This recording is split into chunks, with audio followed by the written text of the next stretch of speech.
What's up, guys? Welcome back to another segment of the Knowledge Heights podcast. We have a very special guest right here to my right. Before he introduces himself, just want to appreciate everyone that's watching, that's listening, giving feedback, and appreciating the value that we're giving out. And we'd appreciate if you keep giving that feedback. And yeah, man, to my left, we got OD the barber, as always. And then right here to my right, we have a very special guest. His name's Adrian, specialized in Muay Thai. He has a very, very interesting and very outstanding background that he's going to talk about. So let's get right into it, man. Go ahead and introduce yourself. So my name is Adrian Yanez, from San Diego, live in Hollister now. So Muay Thai fighter, I have a small program where I train youth and to keep them off the streets for free. So for those that can't afford it, and also dealing with mental health issues, PTSD and anxiety specifically. So just got back from Thailand, man. Yeah. Dope, dude. I appreciate your time and your interest in being here. So I want to start off, talk a little bit about your background, how you started fighting, and some of the reasons why you started fighting. Yeah. So my dad was a boxer, actually. My dad was a boxer, and my mom was a bodybuilder. So I got into mixed martial arts originally for health reasons and to keep me off the streets, I guess, and to keep me busy. So when I started doing that, I did it as a sport, for health reasons. My heart was I had a bad heart murmur growing up. So pretty much told me I needed to get into something. That was the only thing that I liked to do that I was good at was martial arts. So I started getting into that for health reasons and just ran with it, man. Started competing. I got really good at it, even though I don't like fighting or violence or confrontation. That was one of the things that I was good at. So someone told me, if you're good at it, you should try to compete at it, and I did. And it just kind of took off from there.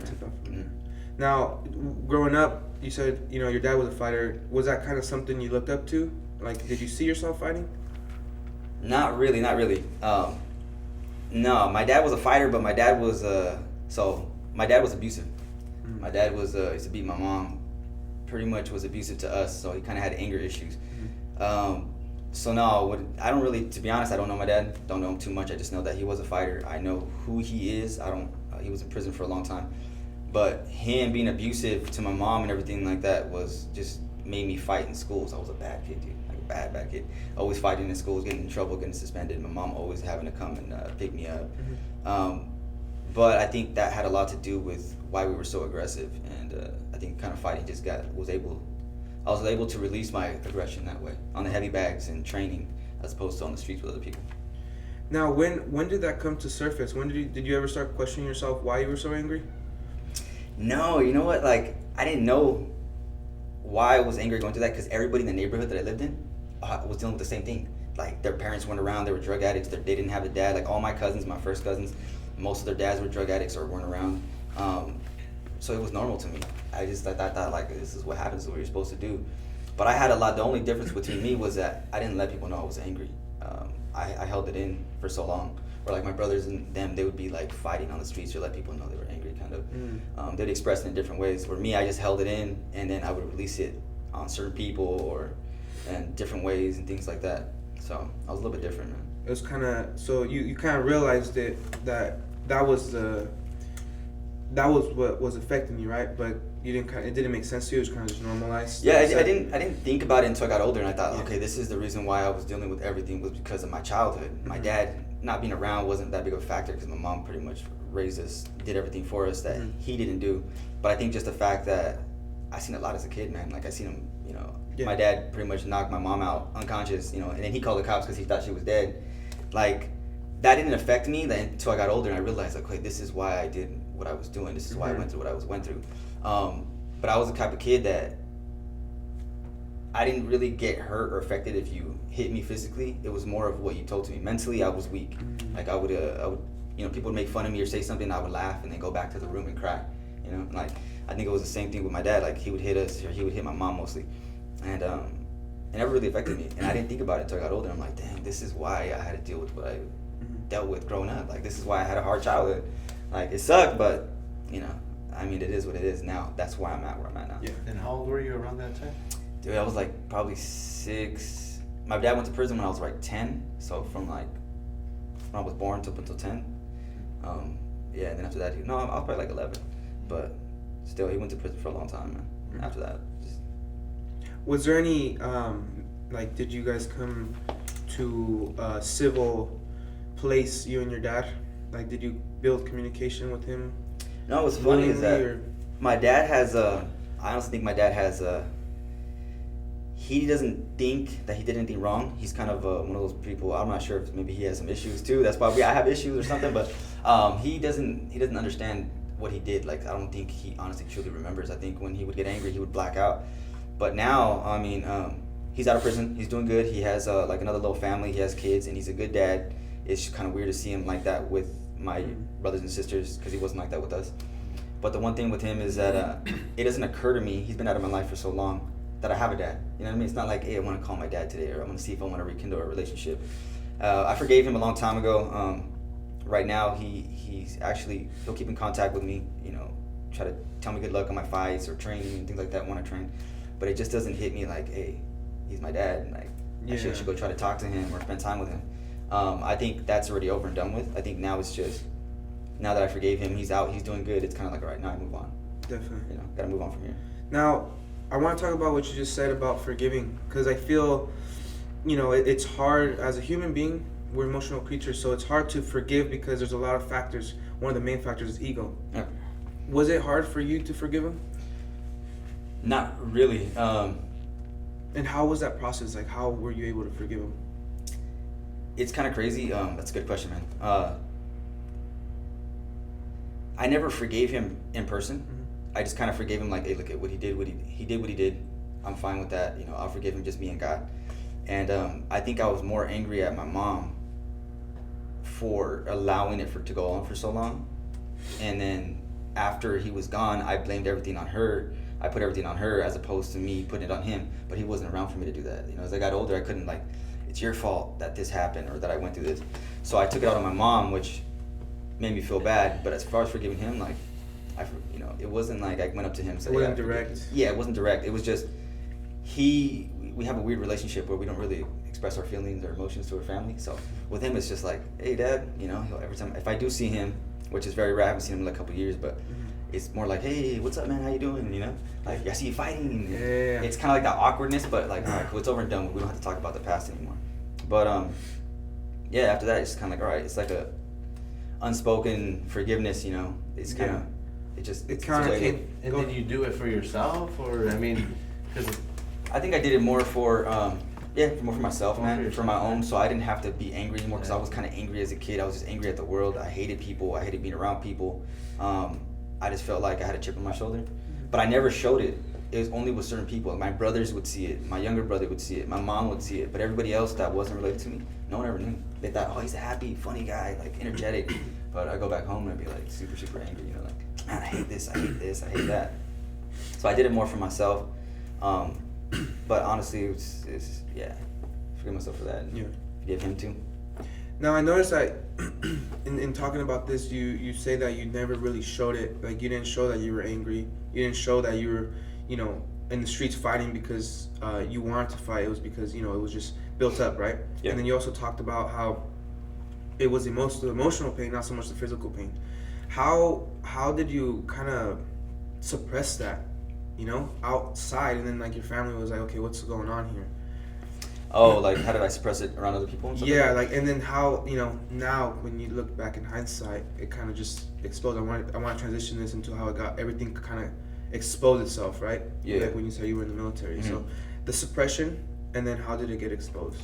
I'm gonna have to go back a little bit then, because like, there's a lot of other stuff that my dad did to my mom as a kid, and one of them was I pretty much how do I say this? I pretty much watched him rape my mom in front of me. And that night, I had to pretend that I was asleep and not move and pretend like nothing happened, that I didn't know what happened, because I felt more awkward. Like, all right, dude, they know I was awake. Wow. I was young, and I only remember bits and pieces of it. Yeah. But I think after that, I learned to put on another front and another fake, like fake personality around people, so they didn't know anything was wrong with me, or like that I felt weird, because I felt like, oh, does everybody know that I know this, or I've seen this, or like. So I always had to like try to play it off. So I think around other people that didn't know me, I'm like, okay, they don't know nothing happened, so I'll just act like nothing happened. And around my family, they didn't know why I was so angry. So I felt more comfortable. I felt uncomfortable being around my family because I felt like they knew what I knew and what I seen. So I felt super awkward around them. So around other people, I'm like, they don't know what happened. So I felt comfortable around them. I could open up to them more than my family. So I think that's why I was able to hold it in so good around other people. And then when I was around my family, I was always angry because I felt like they knew what happened. Because like, you know, especially with my mom, like I feel like she knew that I was awake. She knew that I know. She knows that I know, but it's awkward to talk about it. That makes sense. So I felt uncomfortable around my family. I felt more comfortable around people I don't know, which is yeah. And I think I had to develop those two personalities. Like people didn't want me around. Like, oh, here comes Adrian. Like he's always a troublemaker. He's always breaking things. Like my family, for example.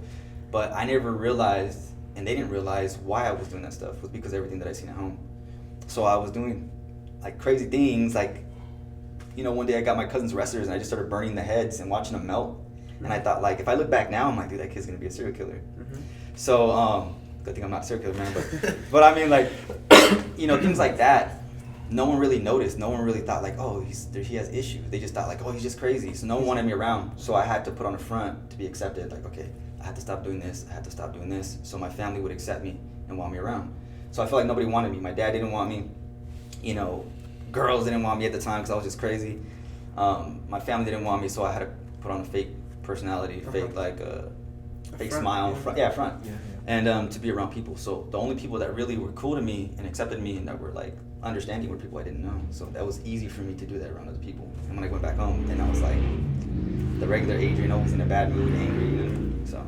Wow, man, that's pretty intense. I got the chills, man. Yeah, dude, that's intense because now when you look back at it, it makes sense. But I mean, you still saw what you saw. You still experienced what you experienced, right? Yeah, I've actually never talked that. I never told anybody that. But, wow. So. No, I appreciate it, man. It's deep because it really brings out your true character. You talked about, right now you mentioned that you put up a front and how everyone perceived you. Yeah. Talk about how, like I said, I want to go back into the transition, how all that got exposed because, you know, how you kind of developed the anxiety, right? So did you feel like, looking back, egotistical in the sense, like how did you feel pretending? I guess that's what the question is. Like, how did you feel pretending? Like putting on the front of who was. Yeah, and then when did you finally say, like, you know what, fuck this? Unless you probably didn't say it like that, like you said, it got exposed. Yeah, I think I did it for so long to the point where I almost forgot that I was putting on the front, and I thought that was me, but I wasn't happy with my life. I wasn't happy with myself. Like, I hated myself for a long time. I was just so angry. I hated everything. I'm like, I don't understand why I had to be born. So I feel like trying to do MMA, right? I got into MMA, and I thought this will help. It helps me feel good, but no one supported me. Like, my family didn't support me. They didn't really come out. I couldn't afford to stay in the gym too long. It was super expensive. You know, we grew up kind of poor, so it was just, I don't know, man. Like, that's I don't know if I wasn't egotistical. I don't think I didn't have an ego, but you were just protecting yourself. I didn't know. I didn't realize that I was putting on a front for like. I got so used to it to the point where I didn't know who I really was. I knew I wasn't myself, but then I was like, man, I got a lot of issues I got to deal with, but I got to be myself. But how do I figure out who myself is? I've been put on a front for so long to the point where it almost became natural. Yeah. You know, so that's very interesting, man. Because I feel like that's in psychology, man. There's a lot of cases like that. Yeah. And there's a case like that where they did a case on prisoners. They set up a fake setting, and they put fake guards and fake prisoners, and it just showed how humans, bro, could adapt to those titles, right? Eventually became that the guards became really, really rude, and prisoners felt like they were actually prisoners. Mm-hmm. And it was just a fake setting, bro. It was a study in Stanford. So it kind of goes back to that, how you kind of were faking it to the point where it's like it almost became who you were. Mm-hmm. Yeah. Like your mind, like whatever you think, right? Your body will do. Like, so if you think something for long enough, your body's gonna start to do it, and everything else is gonna be like, oh, this is who I am. Yeah. Like, so you have to retrain and rewire your brain, and so that's what I teach some of the kids now. Cool, man. I want to go back a little bit. I want to talk about how the day you said everything kind of got exposed. Oh, okay. Yeah. For kind of talk about your military background and kind of. So yeah, I ended up doing MMA. It didn't work out. So then at 25, I was like, I'm gonna be 26. I need benefits. Like, I'm not gonna be on my mom's insurance anymore. I'm not really making it to the UFC. I was gonna try out for the Ultimate Fighter. Didn't work out. I just wasn't into it. Like, I didn't want to do it to be famous or make money. I just wanted to do it to like all right, man, I'm not going to be in my situation anymore. I want to at least make a living.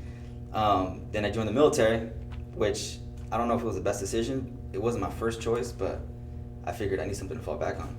But it was a blessing in disguise. I learned a lot in the military. I love the military. I didn't like my job. And then during a training exercise, because that's what we were trying to get at, right? The training exercise. Mm-hmm. And so it's kind of weird because you tell people like, oh, you got PTSD, anxiety. Oh, it's from everything you've seen in the military, everything you've done. But mine was exposed specifically during a training exercise. So we were doing a training exercise. My partner, we had these little masks on, the kind of like ninja masks. You put them on, you do some training. It's called move, shoot, and communicate. So you're working with like live sim rounds, kind of like paintballs, but hurt a little bit more. So they're actually shooting at you and it hurts, dude. So we had the little mask on and it was kind of super tight and I'm already claustrophobic as it is. Had on my gear. Well, I tripped and my training partner was trying to turn my, I had a little strap for my M4, my rifle. And his arm went in it, got stuck. He pulled me aside. He fell on top of me, and I was choking from my gear and the mask. And I was trying to get him off of me, and we were kind of panicking, but he was stuck. And so I think that's where originally it started because then when I took off all the gear, I felt fine. I ended up going to the emergency room, and it wasn't until a month later, as I was coming back, I was here. I took a month off here in Hollister. I was trying to go to the gym, trying to go talk to people. I started gagging while I was talking to people at the gym. Like, what the hell's wrong with me? You know, started wearing sweaters to jog, and I'm like, I can't even wear a sweater. What the heck's wrong with me? So I take off my shirt. I'm like, I'm fine. And then when I went back to the base to go back to duty, I put on my gear again. The next morning, I was putting on my shirt, and as soon as I put on my my uniform, my full uniform, I started choking. What the hell's going on with me? So I took off my top, threw it. I'm like, all right, I'm fine. All right, let me just do it again. And something's wrong with me. So I put it back on. I started gagging and choking again. I thought I was gonna throw up. So I took it off, and then I thought, all right, I'm fine. Try to do it again, and it happened again. So I had to call my supervisor and tell her, like, hey, something's wrong with me. And I'm not sure what's going on. And they're like, okay, just try to come. Don't wear your top, just wear your shirt.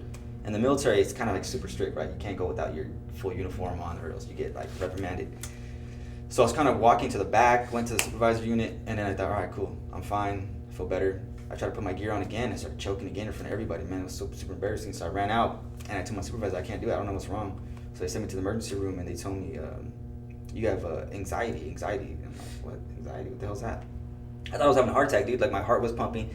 I felt like I couldn't breathe, and they told me that it could be possible asthma, this and that, but then they told me it was anxiety, and pretty much that's kind of where everything kind of just took place. I'm like, what the hell's anxiety? So I kind of brushed it off, but that training environment is what exposed what I deal with now. If that makes sense. I don't want to, you know. No, definitely. So. That's kind of what triggered you, the trigger point. How did that affect you after though? Like how, you know, talk about how it affected you after, because it was triggered. You finally found something that was kind of ticking you off. Uniform, sweaters, you couldn't do that because you felt like you were choking. But I mean, you don't just say like, oh, I know what it is. I wake up tomorrow morning. Now that I know what it is, it's all gone. Yeah. So talk about the process, bro. Talk about the dilemmas, not dilemmas, but the challenges you faced after you found out what the trigger was. So after that originally happened, when that day up at the base, when it got really, really bad, I couldn't wear the shirt. I had to drive home shirtless, and I was like holding the little seatbelt thing down so it wouldn't touch my neck. I'm like, dude, I'm gonna get pulled over here, dude, because people are gonna be like, hey, he's not driving with a seatbelt or something. When I went back home, I thought, okay, I'm fine. I don't know what it is. Maybe it's just anxiety. So I thought, all right, cool, it'll go away in a couple of days, but it didn't. And what happened was I went back that day, and I went to my mom's house, and she was telling me like, oh, well, they told me it was anxiety, but I feel like I'm having a heart attack. I went to the doctors. They sent me to a doctor. They didn't find anything wrong with me except for high blood pressure, all these different things, right? And they said, oh, I think it's anxiety. I think it might be PTSD. I thought, well, you guys are crazy. You know, what the hell's anxiety? I never had anxiety before. So I kept, it got worse as I was here. They gave me a month off. They gave me 30 days, the military. And as I was here in Hollister, man, I was here running around town, like trying to go places. I couldn't do it. I couldn't even wear the shirt for like more than 5 minutes. And then less than that, actually. I'd get up in the morning and I'm like, what the heck's going on with me? I can't wear this. I got really depressed. That's when my depression started, because I was like, a week's gone by and I can't wear my shirt. I can't go out. I don't know what's wrong with me. I've been going to the doctors, making appointments. So for like a month, when they finally just told me it's like it's an anxiety disorder or something, I was really depressed at that time, because I'm like, I don't understand what's going on. I don't understand why it has to happen to me. No one could find out what's wrong with me. And I was praying, man. That's when I first I was originally came to God, and I'm like, look, you gotta help me, man, fix me, because I don't know what the heck's going on with me. So then I got like even more depressed as it got worse, and so I finally said, look, if I can't fix this, or I can't figure out how I'm gonna get over this, then there's no point in living. I'm just gonna kill myself. So that was the original plan. And then I told my supervisor, like, I want to kill myself. Like, I don't want to go back, because those 30 days were up, and I had to go back to base, and I couldn't wear the uniform, I couldn't wear clothes. So I told my supervisor, like, I can't go up there, I can't wear any clothes. All right, take another 30 days off. And my mom didn't know what was going on with me. No one's, it got worse, bro. It got worse. Like, the depression got really, really, really bad. Mm-hmm. And then man, it was really, really bad. Would you say that was your rock bottom? No. It wasn't. That didn't hit. Rock bottom didn't hit till the suicide. Talk about that suicide. Yeah, the suicide thing. I actually tried. I dealt with depression before the military. Mm-hmm. Then after, when MMA wasn't working out for me, I couldn't really. I couldn't make a career out of it. I had to join the military. Didn't know what I was gonna do. I didn't want to go back to school. I hated going to school. Then after the military, when that exposed, that whole anxiety thing was exposed.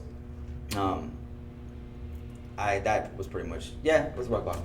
I can say, it was, because that's when I really tried to just kind of ended there. Yeah, I came. It's crazy, man, because I'm a Christian now. Like, kind of grew up as a Christian, Catholic and then Christian, but I really was like praying to God, like, hey, look, I don't know what's going on with me, so don't let me wake up tomorrow morning, like, take me in my sleep. If I can't kill myself, then do this. I don't want my family to think. I don't want my mom to think that she's a bad mom, because everything that we've been through, she raised me. She did good. So I didn't want to put that on her, and I knew it would affect her, because the first time I tried to commit suicide, I saw how much it affected her, and it made me feel bad. Like, I felt guilty, and I felt like, dude, you're stupid, dude. Why would you do that? And I thought, I'm never gonna do that again. But this time, now it wasn't just depressed from life. I was depressed because I couldn't wear a shirt. I couldn't be around people. I couldn't go out. Like, I can't train. I can't do MMA anymore. I'm probably never gonna get a job with this. I can't wear clothes. I can't wear a shirt. So I thought, like, all right, man, the only other thing to do is try to kill myself. So I actually stole my grandpa's gun. He had a little gun that he used to have, and tried to kill myself. Didn't work. And that's when I was like at my low. I'm like, dude, if I can't kill myself, like, what the heck's going on? The gun actually didn't go off. Wow. I was praying. So it's weird. This goes into it, but like, I was praying to God. I'm like, Lord, please help me, like, to get through this. I got the gun. I never like use any other gun besides the one in the military. Like, they only have certain guns they give you, so I know how to use that. Any other gun I didn't know how to use. And even before the military, I never handled a gun before. So what happened was I took the gun, I tried to shoot myself, didn't go off. And I thought, like, okay, Lord, is this a sign from you, God? Like, is this a sign I'm supposed to be here? And I thought, nah, it's just a coincidence. Forget it. I still hate you. I was mad at God for letting all this happen. Mm-hmm. And then I was at a low, man. Like, I would pray, like, if you don't help me, God, I'm going to give myself to the devil. I'm going to tell him to help me, to make me successful in MMA and fighting. Mm-hmm. I mean, I tried all kinds of things, man. I wanted to but I was trying so hard not to go to alcohol, drugs, and medication. Like, they offered me medication in the military, they offered me medication over here, and I refused it. Mm-hmm. So I was trying to do it head on, and that depression was like the lowest of the low, man. Mm-hmm. I couldn't sleep, nothing. Like, it was really, really bad. So. Wow, man, that's intense. That's intense, bro. Because you talked about not just once but twice, trying to take your life. And right now you said that you were mad at God, because you're like, why am I still here? Do you feel like that was his sign? Like, that was his message? Like, all your prayers, like, you know what? I'm gonna give you what you want, not by taking your life away, but to teach you, now how you deal with it now. Because how do you deal with it now, man? How do you, if you don't mind me asking, have you had any suicidal thoughts since that last time? Since that last time, I haven't. I mean, I haven't even really been depressed. Like, there's sometimes where I'm like, damn, dude, like, it sucks what I'm going through. But since then, some of the things that I haven't talked about, like, growing up, was that I started teaching when I was doing MMA, and I thought, I'm going to try to teach kids, keep for free, keep them off the streets, and I'll make a little bit of money. Couldn't make money doing that. Then after this last time trying to commit suicide, like, I think it was more of maybe it was a sign that God, like, I mean, obviously I'm still here for a reason, you know what I mean? Mm-hmm. And I truly believe that, but I haven't been that depressed at all like I was that time. Like, it was bad to the point where I couldn't physically get up and work out. Like, I couldn't do anything. like depression physically, like what was going on mentally was affecting me physically. I didn't want to get out of bed. I was in pain all the time. And when I finally said, all right, cool. If I can't kill myself, if you're not going to kill me, you're not going to take me, I might as well figure out how the hell to get over this. You know, how am I going to deal with it? So then I started going online, and luckily I had a laptop, man. My mom, like, I'm going to let you borrow this laptop. You know, I got it. So I started going to the laptop and like, all right, man, let me see if I can look up anxiety disorders, PTSD. Well, actually, no one said it was PTSD until later, but the anxiety disorder. I'm like, okay, what the hell's anxiety? My mom gets anxiety, whatever. But if I can't kill myself through all this, I'm just going to look it up. So what's good is that I was able to get like, I took a couple months off. Well, obviously I was taking a couple months off. I just started searching online, dude. Like, all right, all day, everybody would go to work. I was at my mom's house. And I'm like, oh, it's just me. Let me just look a couple hours. Look up online, anxiety disorders, anxiety, how it affects people. I'm not the only one dealing with the same anxiety disorder, which would make me feel better. How can I fix this without taking medication or becoming an alcoholic or taking drugs? Because most veterans with PTSD or anything like that, they go right to alcohol. You know, that's how they suppress it. Or they do different types of drugs, or they take medication. And I thought, like, okay, I'm gonna beat this. I'm gonna learn how to get over this. So I started looking online, man. A lot of it had to do with diet and things like that. And I think I beat my depression. What I was thinking was depression wasn't really depression. It was more selfishness. I think a lot of people mistake selfishness for depression. And Explain that. In what way? How? For me, it was selfish because I was thinking about myself, right? Like, why can't I wear a shirt? Like, why can't I do this? Even when I was depressed before, the first time I tried to commit suicide was, I was thinking like, okay, why can't I get a good job? Why can't I get a freaking hot girlfriend? You know, why can't I have a nice car? Why can't I get more money? Why come I can't get good fights? And how come this, me, I? And I realized once I started helping kids, it took the attention off myself because I realized like, hey, these kids are dealing with worse things than I'm going through. And it made me feel good about myself, like helping other people, helping kids that don't have anything. And so I think I was being selfish.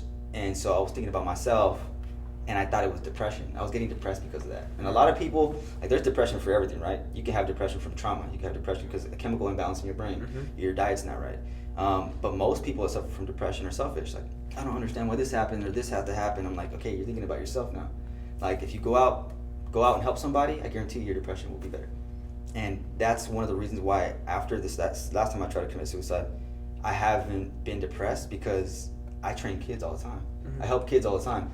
And I help people that are less fortunate, even if it's just one person. Like, you know, one of the kids I'm training right now, Romeo, I help him every day because if I don't work out, then I get depressed. I'll get anxiety. If in order to beat that, for me to stave off that, I have to help him, train him. So I don't think people understand, like my family doesn't understand why I help youth so much and young adults and why I train so much. They don't realize that that's my therapy. That's my way to stay away from alcohol, drugs, and medication, is helping them beats my depression, and then working out beats my anxiety. So yeah, selfishness, man. A lot of people out here, like, they get depressed for reasons. Oh, he left me, she left me. All right, cool. You're depressed for a few days. Don't stay depressed. Like, now you're just thinking about yourself, you know, instead of, if you got kids, most women nowadays have kids, man, but they're depressed because their boyfriend or husband cheated on them and left them. I understand that. It's a hard situation, but, you know, you're not going to be depressed forever. Like, stop thinking about yourself and your situation. You got kids to think about. Go out and help them, spend time with them. You'll beat your depression. You know, not for everybody, though, man. Some people have, like, chemically imbalanced depression. Like, I want to say something. Like, you said that a lot of people tend to lead to alcohol and drugs, you know, when they're going through something like that. Your case was a little bit different. How'd your mindset get to that point? Like, what made you think that way? Like, because you said that you could have, like, anybody does that, right? But you were like, no, I have to beat this with no medication. Yeah. What shifted your mindset like that? Like, my brother was my older brother was involved with gangs, and he ended up going to rehab twice. And I seen him on drugs, so I didn't want to go into any kind of drug, because I knew, like, myself, I learned from other people, like, okay, I seen him, even if it's just medical marijuana or CBD, like, if it's me, like, I have the worst luck, man. I'll probably do that, and all of a sudden I'm like, you know, I'm gonna go to jail for some guy that sold me some illegal weed or something. Like, but I watched my dad, you know, how he was with my mom. He wouldn't have to do drugs, but I knew he needed medication. Like, he needed something. And I thought, and I worked with kids in the mental health field for so long that most of them were on medication, and it messed them up. Like, these kids were good at one point for ADD or ADHD. They take medication, all of a sudden they have all these other symptoms from medication. So I always tell people, like, hey man, try to avoid giving your kid medication because it'll mess them up even more and make them worse. And alcohol, I was drunk 3 times. So this is one thing I didn't say. It was like, I was drunk 3 times before the age of 10. 2 of them not by choice. One of them, I was just being dumb, and I thought I ate some salsa one time.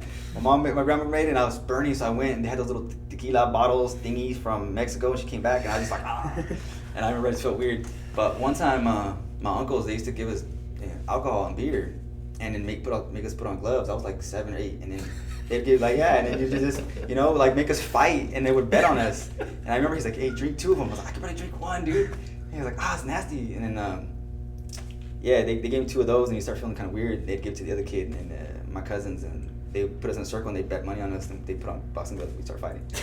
So another time I got drunk, my brother tricked me. I was super thirsty. He told me it was a Slurpee, and it was a margarita, and I drank it. I was like, that's nasty, and I got drunk. We laugh about it now, but that's one of the reasons I don't like the taste of alcohol, because I had it as a kid. So even if I wasn't a Christian, if I wasn't, people tell me all the time, oh, you don't drink.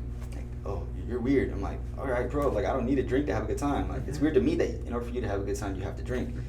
But it has nothing to do with me being a Christian or anything like that. It's just I don't like the taste, because I had a bad taste as a kid. But I watched my brother on drugs and things like that. I didn't want to, and I've heard of so many veterans and people going on to drugs and doing more drugs because it's not helping them. And I didn't want to do that. My brother was high on PCP one time, man, tried to drown me. Wow. And he didn't know what he was doing, and we laugh about it now, but I think back, my dude, you almost killed me, man, And there was a lot of times my brother, that's a whole other story in itself, but he was a drug addict, gang member, and I seen that, and I was like, I'm never gonna be like that, I'm never gonna be like my dad, I'm never gonna be on alcohol or anything. So I realized, how am I gonna do this without medication, drugs, or alcohol? All right, what's the thing that makes me feel good? Working out. So when you work out, it raises endorphins, lowers cortisol, and lowers cortisol, which is the stress hormone, which people get stressed, which is the main cause for depression, anxiety, mental health issues, and physical health issues. So I didn't know that at the time, but I started working out, man, and that's pretty much how I was able to maintain without trying to be like, all right, cool. I felt so good. I'm like, all right, I'm tired. I was too tired to be thinking of oh man, I want to have a drink right now, or I want to take something that make me feel better. And so that's how. Yeah, man, I didn't want to do any of that drugs and stuff like that because I seen it to my brother and my family. Of course. I appreciate, everything you've talked about, bro. And it's very interesting how you've dealt with it. It's not so much that you've ran away from it. Like you said earlier, you kind of went on head on. You didn't find externalities to deal with drugs, alcohol. I know it's not easy for everyone, and it's easier said than done. However, all that said, I feel like you built this foundation for yourself that ultimately developed your purpose. So before we end, I want you to explain what you do for the community, for yourself, to kind of advocate for awareness of mental health. So for myself, I have to train. I train physically. I changed my diet. I'm trying to go to a 100% vegan plant-based diet, but sometimes pizza out here is too dang good. You know what I mean? If I can go 100% without pizza, I'm good. But changing my diet completely, man, helped me lowers inflammation, so I don't feel like I'm being suffocated, claustrophobic. But working out is my therapy, man. If I don't work out, I feel depressed, I feel anxiety, I feel angry, I have too much stress on me. For me, so now what I do is I help other people, and I want to show other people that you can overcome all your mental health issues, your anxiety issues. My anxiety disorder specifically, is anything. If I get nervous, anything that touches my neck, I start choking. So I want to show other people that you can overcome that. If you through fitness and the proper diet, you don't need to go to alcohol, drugs, or medication. And a lot of people do that. They'll go right to medication, right to drugs, alcohol, as opposed to hey, try to work out, push your body. If you push your body to its limits, mentally, you're gonna get stronger. And if you push yourself mentally, physically, your body will get stronger. A lot of people are looking to the physical part and trying to get a quick fix, as opposed to looking all right, cool, let me strengthen my mind first. And if I strengthen my mind, your body will come into play. So I run a program, and I just help anybody in general that's dealing with mental health issues, PTSD, and I train them for free. So, and I cater to their needs, to what they're dealing with. So if they're dealing with anxiety, it's gonna be more secluded. So things like that. Like, and I work with kids right now on the street to keep them off the streets too. That are dealing with addiction issues. That's Most great. addiction issues are mental. So That's great, dude. That's great. Any last words you want to say, bro, before we, end our segment? Dude, we could talk. It's a very interesting story, man, and I would love to have you back. But any last words? oh, come train with us, man, and come October we're gonna have 2 people fighting. Mid-December, I'm not sure the exact dates. I'm gonna be fighting in Singapore, so y'all come check it out and come train with us, man. Yeah. Open to everybody in the community. All right, families, it's free. Families, kids, anybody dealing with anything, workout, it's all free, man. Muay Thai. Definitely, bro. I appreciate. Any last words, OD? No, This bro, has I'm been. pumped, bro. this It's is good. It's Real good, man. Appreciate It's your been time. Y'all guys come out and work out with us, man. Hell yeah, dude. That's the next step. Next step. Muay Thai. Learn some of that skill. But, dude, once again, I appreciate your time. And one of the biggest things, bro, my respect to you for being, not attached to who you could have been, or not let yourself be defined by an illness, that's real, because it's real. So for anyone who's listening to this or watching this, if you are suffering through anything, reach out to someone. Really try to discover, this illness that should not define you. So, reach out to him, reach out to someone, a family member, or a professional. But, take it serious, and you could always be better. We're put on this earth for a purpose, and you got to find it and develop it. So, once again, bro, thank you for your time. It's been a pleasure, bro. I appreciate it, man. So there you guys have it. Another successful heist. This has been very exciting. I appreciate everyone who's watching it. Feedback once again, and I hope you take something very valuable out of this one. So there you guys have it, and we're out, guys. Thank you. Share the video. Cut.